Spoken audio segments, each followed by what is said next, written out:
Good morning, everyone. Today, I will be discussing an important period in English literature known as the Age of Johnson, which has lasted from 1744 to 1784. As you can see, this is Samuel Johnson. So, this era is named after Dr. Samuel Johnson, a prominent writer who had a significant impact on literature during this time. It's a period of change that acts as a bridge between the older classical style and the newer romantic style that would soon follow. The age of Johnson 1744 to 1784. So Dr. Samuel Johnson was a key figure during this period. His writing emphasized the classical ideas of structure, reason, and moral themes which were popular in the early 18th century. The classical spirit valued clear thinking, logic, and well-organized writing. Writers of this time followed strict rules, using their work to address social and political issues with a focus on intellect. However, as the 18th century progressed, people's tastes in literature began to change. Writers started to explore more emotional topics and personal experiences. This change didn't happen overnight but gradually took root during Johnson's era. And then, right after Johnson's death in 1784, this shift away from the classical style grew even stronger, setting the stage for the Romantic Age, which officially began in 1798 with the publication of Wordsworth and Coleridge's lyrical ballads. So next, it also referred to as the age of sensibility because it focused more on human feelings, emotions, and the beauty of nature. And when we say sensibility, it means being sensitive to others' emotions and the world around us. During this time, literature became more concerned with personal feelings and the mysteries of natural world. This was different from the earlier classical age, which prioritized logic and reason over emotion. Also, one key feature of the Age of Johnson was the focus on prose writing, such as essays, literary criticism, and novels. Unlike earlier periods that valued poetry more, prose became the dominant form of expression. Samuel Johnson himself was mainly a prose writer, famous for his essays that commented on different aspects of life and society. His book Lives of the Poets offered critical insights on the poets of the past century and became a guide for literary standards at the time. And even though the age of Johnson was mainly classical, changes were beginning to appear. Some poets of this time began to move away from strict classical forms, showing early signs of what would later become the Romantic style.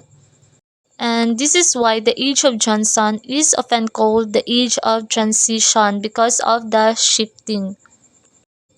To sum it up, the age of Johnson was a bridge between two important periods in literature, which is the classical age and the romantic age.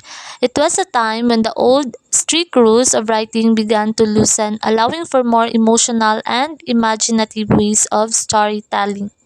Understanding this period is key to seeing how English literature moved from focusing on order and reason to exploring emotions, nature, and individual experiences.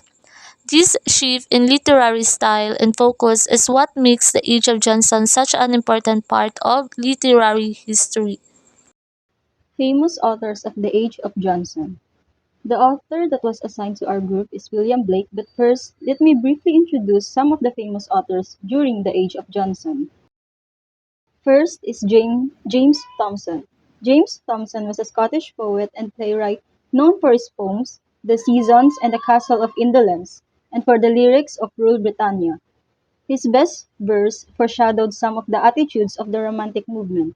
His poetry also gave expression to the achievements of Newtonian science and to an England reaching toward great political power based on commercial and maritime expansion. Thomas Gray. Thomas Gray was an English poet, letter writer, and classical scholar at Cambridge University, being a fellow first of Peterhouse, then of Pembroke College. He is widely known for his elegy written in a country churchyard, published in 1751. Gray was a self-critical writer who published only 13 poems in his life, despite being very popular. He was even offered the position of Poet Laureate in 1757.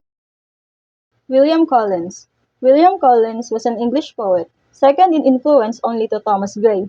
He was an important poet of the middle decades of the 18th century. His lyrical odes mark a progression from the Augustan poetry of Alexander Pope's generation and towards the imaginative ideal of the Romantic era. James Macpherson. James Macpherson was a Scottish writer, poet, literary collector, and politician. He is known for the Ocean Cycle of epic poems, which he claimed to have discovered and translated from Gaelic.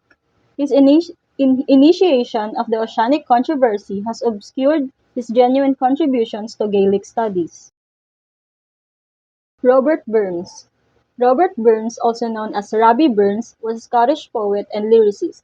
He is widely regarded as a national poet of Scotland, and is celebrated worldwide. He is the best known of the poets who have written in the Scots language, although much of his writing is in a light Scots dialect of English, accessible to an audience beyond Scotland. He also wrote in Standard English, and in this writing his political or civil commentary is often at its bluntest.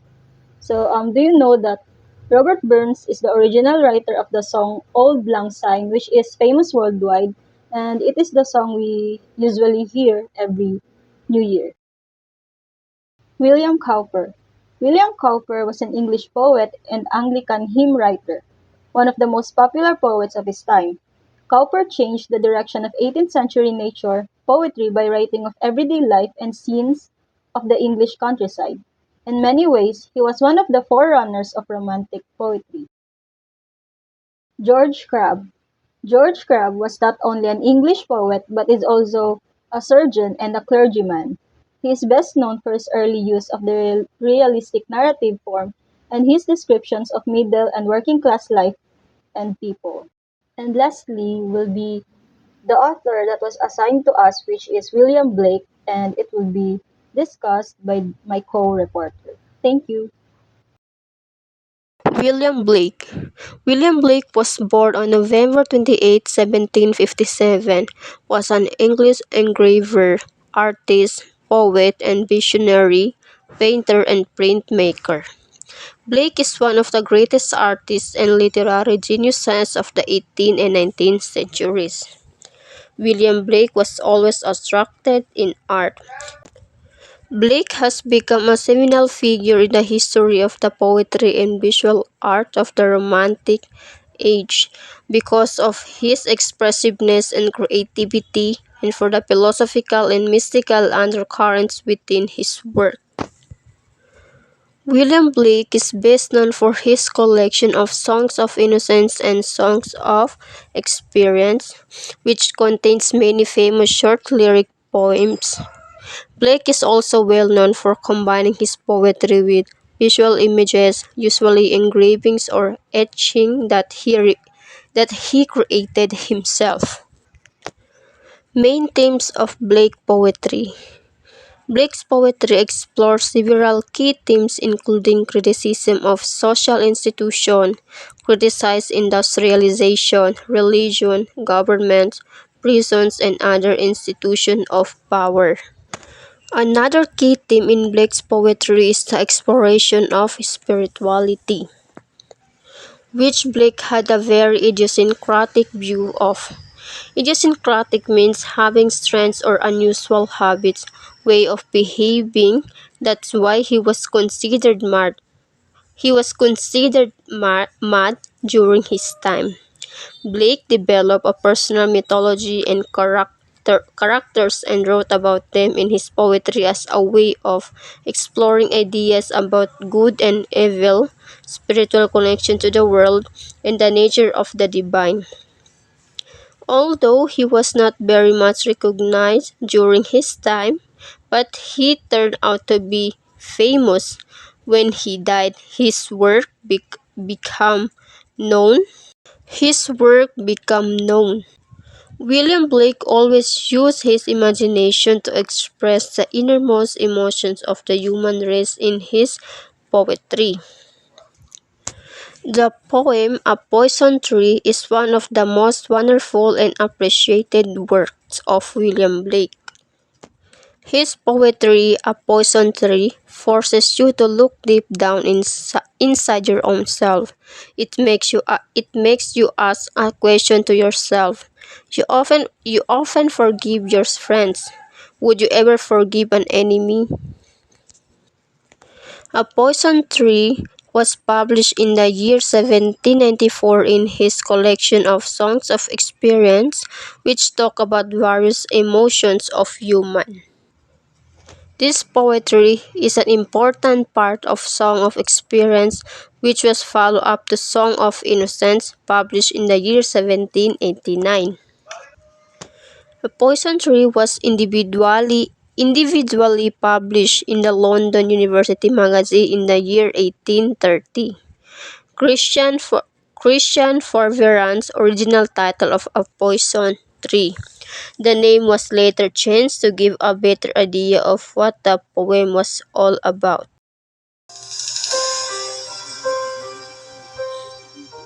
I was angry with my friend. I told my wrath. My wrath did end. I was angry with my foe. I told it not. My wrath did grow. And I watered it in fears, night and morning, my tears. And I sunned it with smiles, and with soft, deceitful wiles. And it grew both day and night, till it bore an apple bright. And my foe beheld it shine, and he knew that it was mine. And into my garden stole, when the night had veiled the pole. In the morning, glad, I see my foe outstretched beneath the tree. A Poison Tree, an analysis of William Blake's poem. A Poison Tree is a powerful and concise poem that explores the destructive nature of surpassed anger and the consequences of harboring resentment. Through vivid imagery and symbolic language, Blake presents a stark contrast between the cathartic release of anger towards a friend and the poisonous growth of anger towards an enemy. Structure and form of the poem. A Poison Tree consists of 4 quatrains, each with a simple AABB rhythm scheme. The poem is written in trochaic tetrameter catalectic, which creates a rhythm and almost conversational tone. This seemingly simple structure, however, contributes to the poem's impact, as it allows the readers to quickly grasp the speaker's emotional journey. Theme of the poem: anger and suppression. The central theme of the poem is the destructive power of surpassed anger. The speaker reveals that while he openly confronted his anger towards a friend, leading to its resolution, his anger towards his foe fostered and grew. He actively nurtured this anger, watering it in fears and sunning it with smiles, ultimately allowing it to transform into a poisonous tree. Vengeance and self-destruction. The poem is also explores the theme of vengeance and its destructive effects. The speaker's suppressed anger manifests as a poison tree bearing a bright apple, symbolizing the destructive potential of his resentment. This apple, consumed by his enemy, leads to his death, highlighting the cyclical nature of vengeance and its ultimate futility. Hypocrisy and deceit. The speaker's actions reveals a level of hypocrisy and deceit, while he outwardly appears friendly towards his foe. He secretly nurtures his anger, ultimately leading to his enemy's demise. This highlights the danger of hiding true feelings and the potential for self-deception and when harboring resentment. Symbolism of the poem. The poison tree. The central metaphor of the poem. The poison tree represents the speaker's fostering anger. Its growth is fueled by his fears, tears, and deceitful smiles, highlighting the destructive power of suppressed emotions. The apple. The bright apple symbolizes the speaker's vengeance. Its poisonous nature reflects the corrupting influence of anger and its potential to bring harm to others. The garden. The garden represents the speaker's inner world, where his anger takes root and grows. It is a space where he cultivates his resentment, ultimately leading to a destructive outcome. Deep implications of the poem. A Poison Tree offers a cautionary tale about the dangers of harboring resentment. It suggests that suppressing anger can lead to a cycle of negativity, self destruction, and ultimately violence. The poem urge readers to confront their anger directly, to communicate openly, and to seek resolution rather than allowing resentment to fester and poison their relationships. And that would be all.